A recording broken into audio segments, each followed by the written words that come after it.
শীত এবং বসন্ত এই দুটো কালেই প্রকৃতি তার নিজের রং চতুর্দিকে ছড়িয়ে দেয়। কী করে আমরা জানতে পারি? বিভিন্ন ফুলের কালার দেখে। দেখুন কত সুন্দর অপূর্ব শোভা দিচ্ছে। আর শীতকালে তো প্রত্যেকেই আমরা বাড়িতে গাছ করি, কিন্তু কিছু কিছু গাছ আছে শীতকালের ফুল গাছ, যেগুলো আপনারা যদি এই টিপসগুলো মেনটেন করে না চলেন, তাতে কিন্তু অনেক প্রবলেম দেখা দেবে, আর আপনারা গাছটাকে ভালো করে করতেও পারবেন না। তাই টুকিটাকি কিছু টিপস নিয়ে রইল আজকের ভিডিও। নমস্কার বন্ধুরা, গার্ডেনিং উইথ অর্চনাতে আপনাদের সবাইকে স্বাগত। প্রথমে বন্ধুরা, তারা গাঁদা দেখুন বন্ধুরা, কি সুন্দর অপূর্ব কালার, যেন মনে হচ্ছে চতুর্দিকে বাগানেতে আগুনের কেউ শিখা জ্বালিয়ে দিয়েছে। হ্যাঁ, এত সুন্দরই দেখতে হয় এই তারা গাঁদা। তারা গাঁদাতে প্রচুর পরিমাণে যেহেতু ফুল হয়, তাই এই তারা গাঁদাগুলো যখন শুকিয়ে যায় প্রচুর পরিমাণেই বীজ হয়, আর তারা গাঁদা বীজ থেকে সারা বছর করা যায়। বন্ধুরা, একটা টিপস আপনাদের বলবো, এই তারা গাঁদা প্রচুর প্রচুর পরিমাণে ফুটবে। এই যে সিড স্পটগুলো দেখছেন, এগুলো কিন্তু সিড মেকিং করছে। আর যদি একবার গাছ সিড মেকিং করতে শুরু করে দেয়, বীজ তৈরি করতে শুরু করে দেয়, তাহলে কিন্তু এই গাছে ফুলের সংখ্যা কমে যাবে। দেখুন, যেমন ধরুন আমার এই গাছটা, ওই গাছেতে দেখুন, ওই গাছটা কিন্তু ঝাঁকড়া, অনেক ফুল হয়ে আছে, কিন্তু এই গাছটা আমার ফুলই নেই। তো এই কেন ফুল নেই, সেটা হচ্ছে এর কালারটা সুন্দর, আমি কিছু বীজ তৈরি করতে দিয়েছিলাম, যার জন্য এই কালার। এখানে দেখুন আমি বীজগুলো কেটে কেটে দিয়েছি, কিছু কিছু বীজ আছে আবার কেটে দেবো, তাই ওখানে প্রচুর পরিমাণে ফুল হয়েছে, তাই অবশ্যই বীজগুলোকে কেটে দিই। এবার দেখাবো বন্ধুরা বোগেনভেলিয়া। আজকে আমি আপনাদের সাথে বিভিন্ন ধরনের টিপস নিয়ে আলোচনা করছি। তো বোগেনভেলিয়ার কিছু টিপসও আমি আপনাদের আজকে বলে দেব। আপনারা যদি বোগেনভেলিয়াতে বেশি ফুল আনতে চান, অবশ্যই ফুল যখন থাকবে না, একটু জলটা পরিমিত মাত্রায় দিন, খুব কম একটুখানি জল দিন। আর ফুল আসবার পর আপনারা বেশি জল দেবেন, তখন কিন্তু জল কম করলে কিন্তু ফুলগুলো ঝরবে। তো ফুল বেশি আনতে আপনারা জল পরিমিত অবস্থায় দিন। আর একবার ফুল হয়ে যাবার পর অবশ্যই খাবার দিয়ে দিন, মিক্স খাবারটা দিয়ে দিন, তাহলে কিন্তু ভরে ভরে ফুল আসবে। আমি আপনাদের একটা কথা বলবো যে আপনারা পটাশ সারটা ইউজ করুন, বায়ো পটাশ। আমি তো এখানে বায়ো পটাশ ইউজ করেছি। আমার এখানে বিভিন্ন ধরনের আইডি আছে, চিত্রা আছে, বাটারফ্লাই ইয়েলো আছে, স্প্ল্যাশ আছে, বিদ্যাধরী আছে, অ্যাডার্না আছে, অর্জুনা আছে। তো আমি বিভিন্ন ধরনের আইডি কালেকশন করে রেখে দিয়েছি। আর আমি আমার ছাদের এই রাস্তার দিকের ফ্রন্ট লেভেলটাতেই এইগুলো সাজিয়ে রেখেছি, কারণ দেখতে খুব ভালো লাগে। একটা মানুষ জিজ্ঞাসা করে ফুল ফুটলে খুব ভালো, তারা খুব আনন্দ পায়।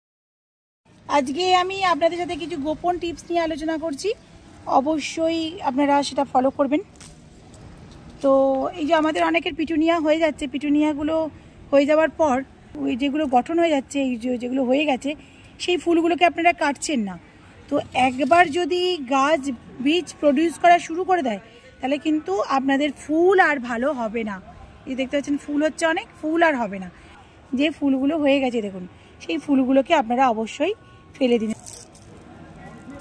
এই দেখুন বন্ধুরা, সিড গঠন হতে শুরু করে দিয়েছে। তো এরপর যদি সিড গঠন হয়ে যায় তাহলে কিন্তু খুব খারাপ।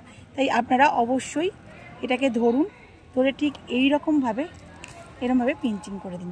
এই দেখুন বন্ধুরা, এরকমভাবে আপনারা প্রতিটা সিডসই পিঞ্চিং করে দেবেন। এই দেখুন এখানে একটা হয়ে গেছে, এটাকেও আমি ঠিক এইভাবে ধরবো, ধরে এইভাবে পিঞ্চিং করে দেবো। এবার আসবো বন্ধুরা গোলাপের কথায়। আমাদের তো গোলাপ ফুলগুলো হয়েই যায়, তারপর কিন্তু আমরা সেই গোলাপ ফুলগুলো থেকে আর ডাল কেটে অনেকেই ফেলে দিই না। কিন্তু আমি আপনাদের বলছি, অন্তত দুটো পাতা নিয়ে একদম গোলাপ ফুল সমেত, শুকনো গোলাপ ফুলের ডালটা এবং দুটো পাতা তারপর থেকে নিয়ে আপনি কেটে ফেলে দেবেন। ঠিক সেরকম করে এই দেখুন আমিও কেটে দিয়েছি। আর ওখান থেকে দেখবেন কিছুদিন পরেই আবার নতুন নতুন কিন্তু ব্রাঞ্চ ছাড়বে। আর এরকমভাবে আমি প্রত্যেকটা গাছই মানে ফুল হয়ে গেলেই কেটে দিই। আর এটা কেটে দিলে কী হবে বলুন তো, আপনার ফুলগুলো খুব তাড়াতাড়ি আসবে। আর আপনার ফুল যেগুলো শুকিয়ে ঝরে যাচ্ছে সেগুলো কিন্তু আপনি একদম গাছের মধ্যে রাখবেন না, এতে এনার্জি লস হয়। গাছের এনার্জি লস হলে কিন্তু ফুল কম প্রডিউস করবে গাছ। কাটবার পর আপনি যে গোলাপগুলোকে কেটে দিলেন, কেটে দেওয়ার পর অবশ্যই খাবার দিয়ে দেবেন। এরপর বলবো বন্ধুরা চন্দ্রমল্লিকার কথা। এখন জানুয়ারি মাস, ফেব্রুয়ারি মাস আসতে চলছে, গরম পড়ে গেছে, শুধুমাত্র জল দেবেন, কোনো খাবার দেবেন না, কারণ ফুলগুলো শুকিয়ে যেতে পারে। বন্ধুরা, এটা হচ্ছে ন্যাস্টাসিয়াম, দেখুন কি সুন্দর ফুলগুলো। কিন্তু আপনার এই যে সিড পটগুলো হচ্ছে, এই যে সিড দেখুন, এটা হচ্ছে ন্যাস্টাসিয়ামের সিড। তো আপনারা আপনারা যখন গাছটা একদম শেষের মুখে তখন এই সিডগুলোকে আপনারা রেখে দিতে পারেন, কিন্তু এখন ভুলেও রাখবেন না, তাহলে কিন্তু ফ্লাওয়ারিং করা বন্ধ করে দেবে। আর এই ন্যাস্টাসিয়ামটার অবস্থা দেখেছেন, এই দেখুন বন্ধুরা, এই ন্যাস্টাসিয়ামটার অবস্থা দেখুন কত দূর বেয়ে বেয়ে বেয়ে বেয়ে চলে গেছে। তো এই জন্য আপনাদেরকে বলছি যে এই ন্যাস্টাসিয়ামগুলোকে বেঁধে দিতে হবে। আমার বাঁধা ছিল না, এটা একটা বেঁধে দিয়েছি, এটা একটা বেঁধে দিয়েছি। এবার কিন্তু এই ন্যাস্টাসিয়ামটাকে আমি বাঁধবো। কীভাবে বাঁধবো আপনারা একটু ভালো করে দেখে নিন।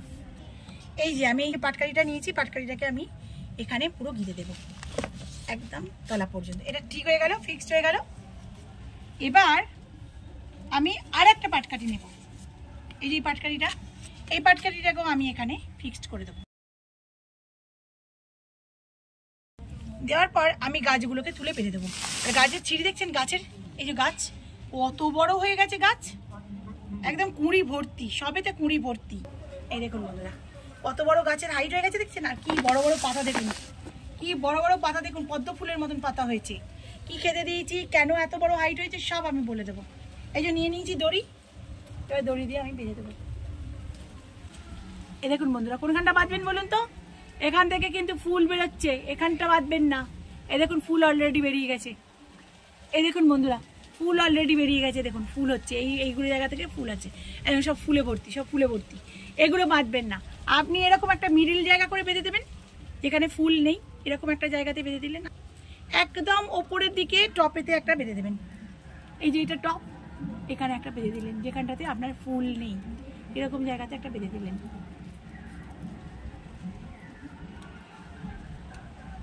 সবেতে যেহেতু ফুল আছে সেহেতু সেরকমভাবে বুঝেই বেঁধে দিতে হবে। দেখুন বন্ধুরা, এবার আমি একটা বড় দড়ি নিয়ে নিয়েছি, দড়িটা অনেকটাই বড়।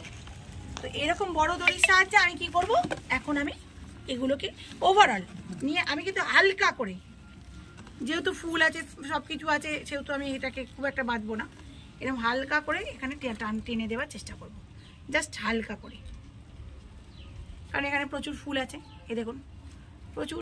কি খাবার দিয়েছি আপনাদের অবশ্যই বলবো, ন্যাস্টাসিয়াম খুব সুন্দর হয়, এরকম পুরো ভর্তি হয়ে যাবে। এক একটা ফুলের দেখছেন কি সুন্দর গঠন, দেখুন ফুলের গঠনটা দেখুন, তাহলেই বলবেন। এ দেখুন কত সুন্দর দেখতে, একদম টিয়া পাখি ঠোঁটের মতন এখানটা বেরিয়ে রয়েছে। তো ন্যাস্টাসিয়াম খুব সুন্দর হয়, আর থোকায় থোকায় অনেক প্রচুর হয়, কিন্তু বীজ, এই যে বীজ হচ্ছে, বীজ গঠন করতে দিলে চলবে না, এটাকে কিন্তু সঙ্গে সঙ্গে ছিঁড়ে দিতে হবে, বীজ গঠন করতে দিলে চলবে না। এরকম প্রচুর প্রচুর প্রচুর পরিমাণে ফুল আসছে, এসব ভর্তি হয়ে যাবে ফুলে। হ্যাঁ, কি খাবার দেবেন যদি বলি, এই গাছটা কিন্তু প্রচণ্ড পরিমাণে সরষের খোল খেতে ভালোবাসে। সরষের খোলের জল যদি আপনি 10 দিন অন্তর অন্তর দিতে পারেন তাহলে কিন্তু খুব ভালো। আর আমি কি করেছিলাম আমি আপনাকে বলছি, এই গাছটাতে একবার ব্যালেন্স এনপিকে দিয়েছিলাম 20-20-20, আর কিছু সেরকম দিইনি। আর আমাদের বাড়িতে একটা সার তৈরি হয় নিজস্ব তৈরি করে, যেটা জৈবিক, সেই সারের জল একটুখানি দিয়েছিলাম। হ্যাঁ, অবশ্যই বলে রাখি সেটা কিন্তু কিচেন ওয়েস্ট নয়, কিচেন ওয়েস্ট নয়। আমি সেটা কি দিয়েছি আমি আপনাদের এর পরের ভিডিওতে অবশ্যই জানাবো।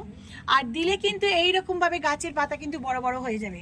গাছের পাতা কেন, লেবু গাছেও প্রচুর পরিমাণে ফুল চলে আসবে। কী সেই জিনিস সেটা আমি আপনাদের সাথে অবশ্যই এর পরের ভিডিওতে শেয়ার করব, সেটা লেবু গাছের ভিডিওতে আমি এই কথাটা আপনাদের সাথে শেয়ার করে দেবো।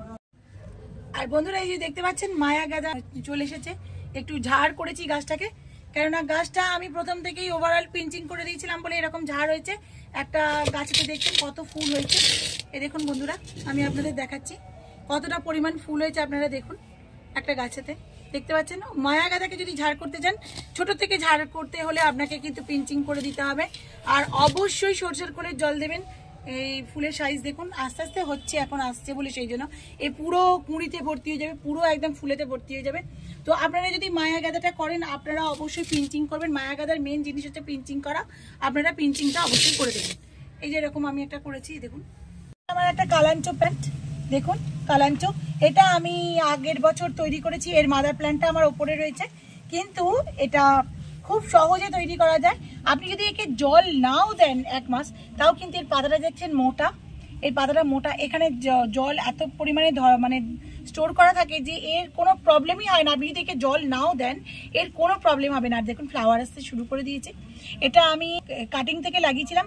আপনি যে এরকম যারা অফিস করেন, যারা মনে করছেন আমরা জল দিতে পারছি না, 7 দিন যদি না জল দেন তাও কিন্তু এই গাছটা খারাপ হবে না। আপনারা যারা অফিস করেন এরকম কালাঞ্চ করে রাখতে পারেন। আর যখন লাল ফুল আসবে তখন কিন্তু একদম ভরে যাবে, আপনারা এরকম কাটিং লাগিয়ে দিতে পারেন। এই শীতের শেষেই আপনারা গরম পড়তেই কাটিং লাগিয়ে দিন। আর আপনাদের কাছে যদি হরমোন পাউডার না থাকে আপনারা কিন্তু অ্যালোভেরা জেল দিয়েও লাগাতে পারেন। বন্ধুরা এর ডবল ভ্যারাইটি পাওয়া যায়, কিন্তু ডবল ভ্যারাইটিগুলো বেশি দিন স্টে করে না। এটা হচ্ছে একদম দেশি কালাঞ্চ, এটা কিন্তু আপনি জল না দিয়েও একে বহুদিন রাখতে পারবেন। বন্ধুরা এই ইনফরমেটিভ ভিডিওটা কেমন লাগলো? আশা করি ভালো লেগেছে। যদি ভালো লাগে তাহলে অবশ্যই আমাকে লাইক, শেয়ার এবং সাবস্ক্রাইব করে আমার সঙ্গে জুড়ে থাকুন। ভালো থাকবেন বন্ধুরা, সুস্থ থাকবেন, বাই।